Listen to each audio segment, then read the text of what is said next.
सकाळांच्या पाया दंडवत. श्री संत ज्ञानेश्वर महाराज संस्थान कमिटी आळंदी देवाची तसेच समस्त ग्रामस्थ मंडळ आळंदी देवाची यांच्या संयुक्त संयोजन आणि नियोजनातून संत श्री ज्ञानेश्वर महाराजांचा 750वा जन्मोत्सव सोहळा सप्तशतकोत्तर सुवर्ण महोत्सव दिनांक 3 मे 2025 ते 10 मे 2025 दरम्यान श्री क्षेत्र अलंकापूर येथे संपन्न होतोय. या सोहळ्यामध्ये सकाळी 6 वाजल्यापासून ज्ञानेश्वरी ग्रंथराज श्री ज्ञानेश्वरीचं पारायण संपन्न होणार आहे.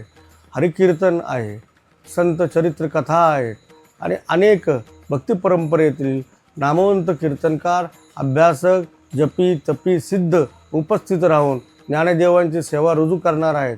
आणि विशेषत्वाने दिनांक 9 मे रोजी सायंकाळी 5 वाजता भगवान ज्ञानदेवांच्या ग्रंथराज श्री ज्ञानेश्वरीची ग्रंथदिंडी रथोत्सवातून मिरवणूक होऊन इंद्रायणी मातेचं जलपूजन होऊन हा विशेषत्वाचा कार्यक्रम या ठिकाणी संपन्न होणार आहे. दिनांक 10 मे रोजी सकाळी या उत्सवाची सांगता होणार आहे. मी सर्वांना हात जोडून कळकळीची विनंती करतो, ज्ञानदेवांचा कृपा आशीर्वाद घेण्यासाठी आपण या उत्सवामध्ये सहभागी व्हावं ही विनंती. रामकृष्ण हरी.